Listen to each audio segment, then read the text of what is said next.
পদার্থবিজ্ঞানের বিভিন্ন অধ্যায়ের সৃজনশীল এবং ম্যাথ সলভ করতে গেলে তোমাদের যাদের বিভিন্ন ধরনের সূত্র এবং সমীকরণ নিয়ে কনফিউশন হয় তাদের জন্য সিবন একাডেমি নিয়ে এসেছে সূত্র এবং সমীকরণের এই পর্ব। এই পর্বে পদার্থবিজ্ঞান প্রথম এবং দ্বিতীয় পত্র সহ এসএসসির বিভিন্ন পদার্থবিজ্ঞান অধ্যায়ের যাবতীয় সূত্র এবং সমীকরণ খুব সুন্দরভাবে উপস্থাপন করা হবে এবং একই সাথে ওই সূত্র এবং সমীকরণের সকল চলকের পরিচয় স্পষ্ট এবং সহজ ভাষায় উপস্থাপন করা হবে। সূত্র ও সমীকরণের আজকের এই পর্বে আলোচনা করা হবে পদার্থবিজ্ঞান দ্বিতীয় পত্রের স্থির তড়িৎ অধ্যায়টি। এই অধ্যায়ের সকল সূত্র এবং সমীকরণগুলো আলোচনা করা হবে এবং বোর্ড পরীক্ষা এবং একই সাথে বিশ্ববিদ্যালয় এবং বিভিন্ন ধরনের অ্যাডমিশন পরীক্ষার জন্য প্রয়োজনীয় সূত্রগুলো মাথায় রেখে এই পর্বটি আজকে সাজানো হয়েছে। তাহলে চলো ক্লাসটি শুরু করা যাক। এই অধ্যায়ের প্রথম যে সূত্র সেটা হলো কুলম্বের সূত্র। এই সূত্রে দুইটা চার্জ দেওয়া থাকবে, সেই চার্জ দুইটার মধ্যবর্তী দূরত্ব থাকবে। চার্জকে যদি Q1 এবং Q2 ধরা হয় এবং মধ্যবর্তী দূরত্বকে যদি R ধরা হয় তাহলে সূত্রটি হবে F equal to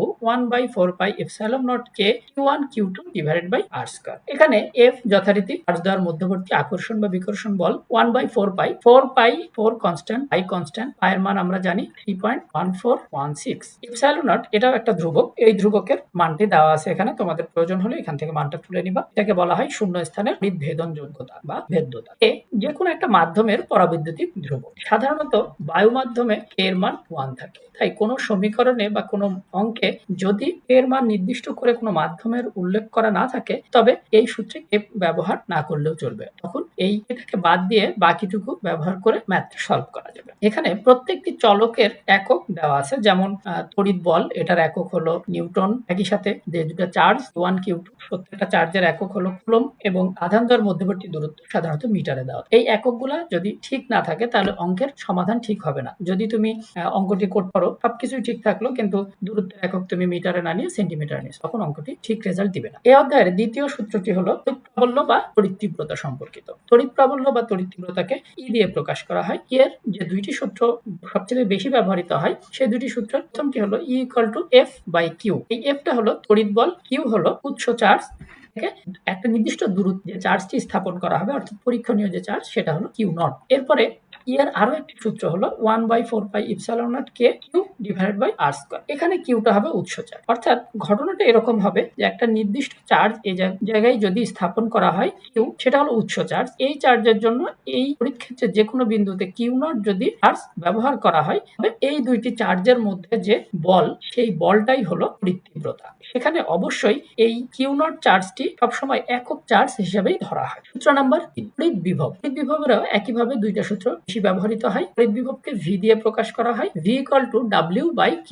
W হলো কাজ, Q0 এটা হলো একইভাবে যে আধানটাকে আমরা তড়িৎ ক্ষেত্রের মধ্যে নিয়ে আসবো, যদি এটা তড়িৎ ক্ষেত্র হয় আর এটা একটা উৎস চার্জ হয়, একটা আধানকে আমরা এই তড়িৎ ক্ষেত্রের মধ্যে নিয়ে আসবো, যে চার্জটাকে আমরা নিয়ে আসবো সেটা হবে Q0। এর পরের যে সূত্রটা তড়িৎ বিভবের সেটা হলো 1/4 pi epsilon naught Q divided by R। আর হলো যে এই উৎস চার্জ এবং যে বিন্দুতে নিয়ে আসবো চার্জটাকে সেই দুইটার মধ্যবর্তী দূরত্ব। সূত্র নাম্বার 4 প্রাবল্য এবং বিভবের সম্পর্ক। তড়িৎ প্রাবল্য এবং তড়িৎ বিভব এই দুইটার মধ্যে সম্পর্কের দুইটা সূত্র আমরা ব্যবহার করে থাকি। সাধারণ যে সূত্রটা ব্যবহার করি সেটা হলো E equal to V/D। এখানে E হলো তড়িৎ প্রাবল্য বা তড়িৎ তীব্রতা, V হলো তড়িৎ বিভব এবং D দূরত্ব। এই ডিটা সাধারণত মিটার এককে ব্যবহার করা হবে। আর পরিবর্তনশীল ক্ষেত্রে E এর সূত্রটি হবে E তড়িৎ প্রাবল্য equal to -dV/dr। এখানে dV/dr হবে উৎসের সাথে বিভবের পরিবর্তনের হার। এটা ডিফারেন্সিয়েট ফর্মে দেওয়া থাকবে এবং এই অঙ্কটি যখন করা হবে তখন এখান থেকে ডিফারেন্সিয়েট করে অঙ্কের রেজাল্টটা নির্ণয় করা হবে। সূত্র নাম্বার 5 এই সূত্রটি হলো তড়িৎ দ্বিমেরুর সূত্র। তড়িৎ দ্বিমেরু আমরা জানি যে একই মানের যদি দুইটা ভিন্নধর্মী অর্থাৎ একটা -Q একটা +Q চার্জ একটা নির্দিষ্ট দূরত্ব রাখা হয় এরা যে ব্যবস্থাটা তৈরি করে সেটা হলো তড়িৎ দ্বিমেরু। তড়িৎ দ্বিমেরুর প্রথম যে সূত্রটি হলো তড়িৎ দ্বিমেরু ভ্রামক T।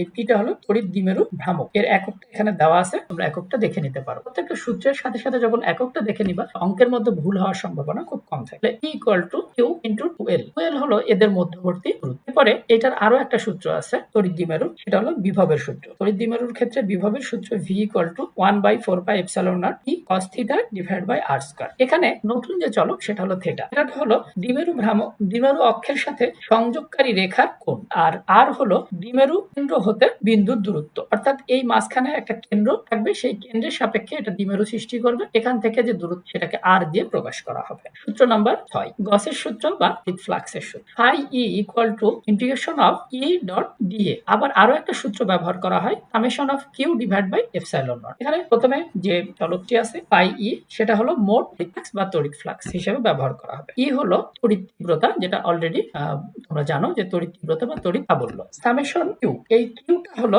চার্জ, আর সামেশন দ্বারা বোঝাচ্ছে যে তলের জন্য এটা বিবেচনা করা হবে সেই বদ্ধ তলের ভেতরে যতগুলা চার্জ থাকবে সবগুলোকে একসাথে সামেশন অফ দিয়ে প্রকাশ করা হয়। ইপসাইলন নট একটা ধ্রুবক, এটার মান নির্দিষ্ট আছে, সেই মানটা সরাসরি মুখস্থ বসাইতে হয়।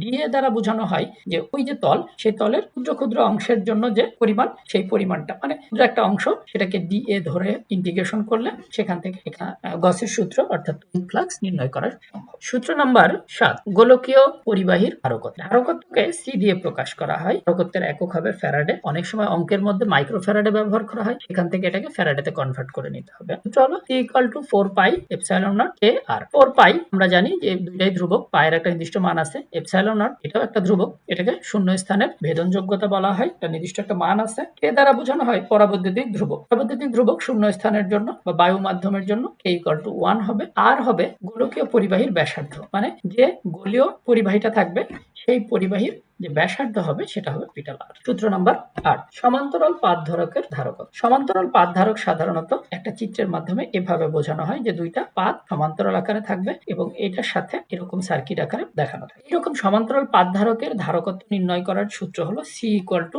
Epsilon naught A divide by D square. এই সিটা হলো এই সমান্তরাল পাত ধারকের ধারকত্ব। হলো পরাবৈদ্যুতিক ধ্রুবক, বায়ু মাধ্যমের জন্য এটা 1 হবে। এপসাইলন নট এটা ধ্রুবক, এটাকে তড়িৎ ভেদনযোগ্যতা বলা হয়, এটার মান নির্দিষ্ট। এ হলো এই প্রত্যেকটা পাতের ক্ষেত্রফল, যে কোনো একটা পাতের ক্ষেত্রফল নিলেই হবে, সাধারণত এই দুইটা পাত সেম সাইজের থাকে। ডি হলো এই পাত দ্বয়ের মধ্যবর্তী দূরত্ব, এই দূরত্বটাকে ডি দিয়ে প্রকাশ করা হয়। সূত্র নাম্বার 9, ধারকের সঞ্চিত শক্তি সূত্র। ধারকের সঞ্চিত শক্তি সূত্রের মাধ্যমে সলভ করা যায়। এই সূত্রটি যখন যে ইনফরমেশন দেওয়া থাকবে সেই ইনফরমেশনের উপর ভিত্তি করে আমরা এটা সূত্রের মধ্যে ইউজ করব। যেমন প্রথম যে সূত্রটি আছে U equal to half C V square, যদি ধারকত্ব আর ভি দেওয়া থাকে এই সূত্রটি ব্যবহার করব। ইউ হলো ধারকের সঞ্চিত শক্তি, সি হলো ধারকের ধারকত্ব, ভি হলো বিভব। এরপরে যদি সি ভি না দেওয়া থেকে কিউ এবং ভি দেওয়া থাকে তাহলে সূত্রটি হবে half of two V. Q হবে আধান, ভি হবে তড়িৎ বিভব। যদি ভি না দেওয়া থাকে, শুধু কিউ এবং সি দেওয়া থাকে, তখন সূত্রটি হবে কিউ স্কয়ার সি। কিউ হলো চার্জ, সি হলো ধারকত্ব।